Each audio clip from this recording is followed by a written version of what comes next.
Halo Sobat Tekno, gimana kabarnya? Semoga sehat selalu. Balik lagi sama gue, Aik Yusuf dari Kompas Tekno. Kali ini gue lagi ada di Lava Plaza Senayan untuk menghadiri peluncuran dua kamera mirrorless terbaru dari Canon, yaitu EOS R7 dan EOS R10. Dua kamera ini merupakan mirrorless dengan sensor APS-C yang baru aja meluncur dan sekarang sudah masuk ke Indonesia. Nanti kita akan lihat seperti apa kemampuan dari Canon EOS R10 dan Canon EOS R7.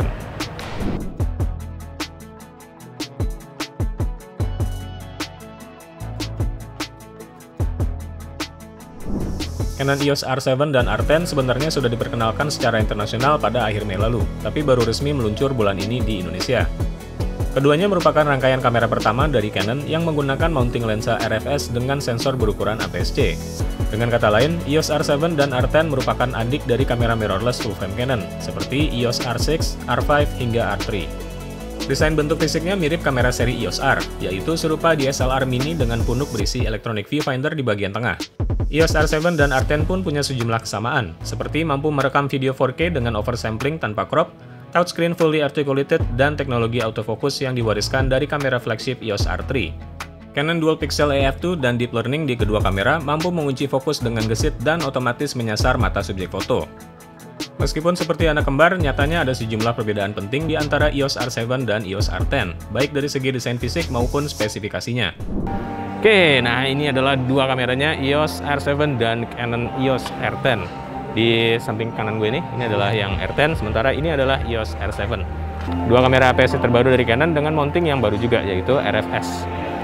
Kalau misalnya kita lihat dari fisik keduanya nih ya, ini kamera ini selain ada perbedaan teknis, ternyata juga memiliki perbedaan fisik juga. Kalau misalnya kita lihat Canon EOS R10 ini bodinya lebih kecil sedikit dibandingkan dengan EOS R7 dan bobotnya juga lebih ringan sedikit ya. Dan kalau misalnya kita lihat bagian gripnya juga, yang EOS R10 ini gripnya cenderung lebih kecil dan lebih kurus kalau dibandingkan dengan R7 yang lebih gede dan lebih substansial gitu ya. Terus kita bisa lihat juga bahwa Canon EOS R10 ukurannya sedikit lebih kecil atau nggak selebar Canon EOS R7. Nah, ini kayak gini. Yang kentara juga ada di bagian belakang, di mana Canon EOS R7 dia punya kontrol dial kedua, letaknya di sebelah sini ya. Agak beda juga dari kebiasaan, kalau misalnya kontrol dial di belakang itu biasanya ada di sampingnya di pad, tapi oleh Canon di EOS R7 dipindahkan letaknya di sekeliling joystick justru. Joystick untuk memilih AF point. By the way, Canon EOS R10 juga memiliki joystick ini ya. Cuma letaknya itu sama, tapi nggak dikelilingi oleh kontrol dial. Satu perbedaan lainnya di antara kedua kamera ini adalah di Canon EOS R10 masih tersedia flash internal. Nah, ini seperti ini. Jadi kalau misalnya kita lagi butuh flash, sementara kita lagi nggak bawa flash eksternal, kita bisa manfaatin flash internalnya dari Canon EOS R10 ini. Sementara di Canon EOS R7 nggak ada flash internal, mungkin karena lebih ditujukan untuk penggunaan flash eksternal ya. Ini satu feature yang mungkin nggak kalah penting juga baik untuk videographer, vlogger maupun fotografer, adalah articulated screen. Jadi kedua kamera ini punya fully articulated screen yang bisa menghadap ke depan. Jadi bukan cuma atas bawah aja, tapi bisa diputar juga hingga menghadap ke arah depan. Ini berguna banget kalau misalnya kita pengen ngerekam video ataupun foto-foto yang high angle atau low angle. Kalau misalnya dari segi spesifikasi teknis, kedua kamera ini jelas beda juga ya. Kayak dari segi sensor, meskipun sama-sama APS-C, tapi Canon EOS R7 punya resolusi yang lebih tinggi. Kemudian Canon EOS R7 ini juga dibekali dengan in-body image stabilizer. Jadi kita bisa pakai lensa yang unstabilized di Canon EOS R7, kemudian lensa itu akan jadi stabilized. Di Canon EOS R10 meskipun nggak punya IBIS, tapi lensa Canon sebagian juga udah ada yang dilengkapi dengan OIS ya. Selain itu juga ada tersedia feature electronic stabilization untuk menstabilkan gambar secara elektronik. Kayak di EOS R7 ini, selain konektor mikrofon, dia juga memiliki konektor earphone untuk monitoring audio hardware. Jadi kalau misalnya kita ngerekam video, kita bisa mantau audionya lewat jack earphone ini. Sementara itu di EOS R10 tidak tersedia konektor jack untuk headphone, hanya mikrofon aja. Ini juga satu perbedaan lagi yang mungkin penting juga untuk profesional ya, kayak misalnya sport photographer gitu, yaitu ketersediaan jumlah card slot. Jadi Di Canon EOS R10 jumlah card slotnya hanya ada 1 buah, sementara di Canon EOS R7 jumlah card slotnya ada 2 buah. Ini juga salah satu bedanya nih di bagian baterai. Jadi Canon EOS R7 baterainya itu lebih besar dan kapasitas serta daya tahannya juga pastinya lebih lama dibandingkan dengan Canon EOS R10. Selain sensornya yang beda, kemampuan merekam video dari dua kamera ini ternyata juga sedikit berbeda. Dua-duanya sama-sama mampu merekam video 4K, tapi dengan format yang sedikit beda. Terus terang gue lebih suka Canon EOS R7 ini sih, karena dia terutama dari segi gripnya ya, kayak istilahnya lebih keker aja gitu. Kalau kalian biasa pakai Canon yang seri 2 digit atau Canon 7D, nah feel-nya itu mirip-mirip Canon EOS R7. Pertama di bagian gripnya ini karena dia lebih kekar, jadi lebih enak aja digenggam gitu ya. Meskipun overall fisik kamera ini tetap jauh lebih kecil dibandingkan dengan DSLR-nya Canon sih. Kalau misalnya Canon EOS R10 ini feel-nya lebih kayak body 3 digitnya dari Canon ya. Karena dia lebih kecil dan gripnya ini lebih kurus juga. Tapi masih nyaman sih, kalian masih bisa menggenggam kamera ini dengan 5 jari. Jadi nggak ada jari kelingkingnya itu nggak dangling kayak begini, bisa tetap digenggam dan tetap nyantap banget. Sehingga kalau buat gue pakai tanpa strap sekalipun kayak begini nih berasa aman banget sih, berasa mantep banget, kayak nggak gampang jatuh lah paling nggak.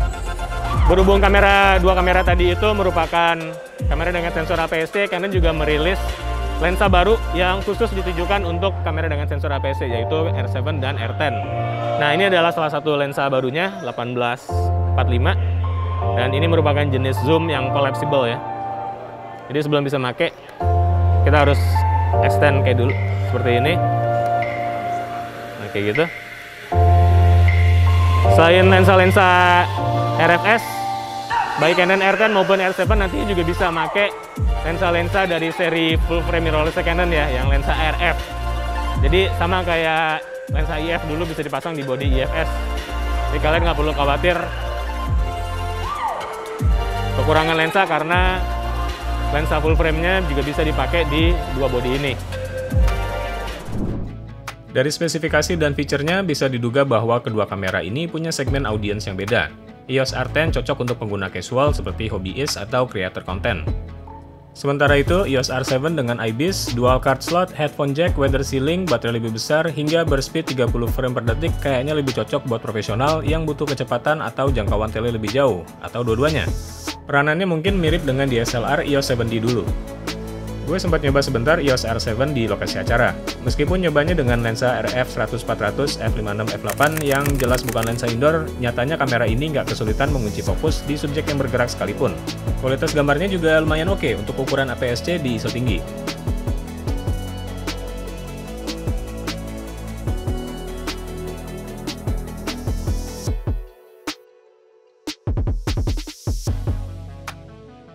Untuk keperluan video, EOS R7 spesifikasinya sedikit lebih tinggi dari EOS R10 karena mampu merekam hingga resolusi 4K 60p tanpa crop dengan bitrate 340 Mbps di 10-bit. Kamera ini juga punya dukungan profile gamma C-Log 3 yang absen di R10.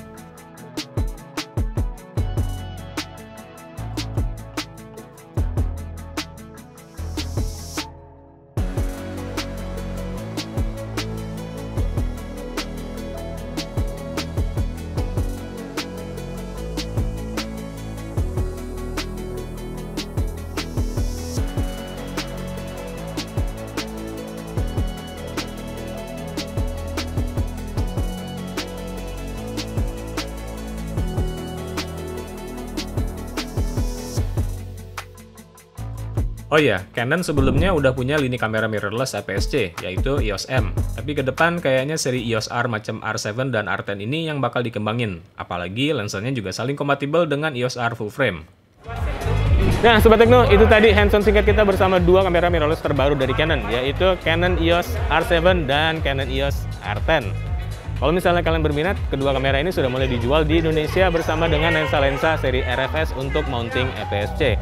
Untuk harganya, Canon EOS R10 dihargai mulai Rp16 juta untuk versi body only, sementara Canon EOS R7 dijual seharga mulai Rp24 juta untuk body only. Oke, sekian dulu untuk video kali ini. Jangan lupa subscribe channel YouTube Kompas Tekno dan like juga video ini kalau kalian suka. Gue Yusuf, sampai ketemu lagi di video selanjutnya.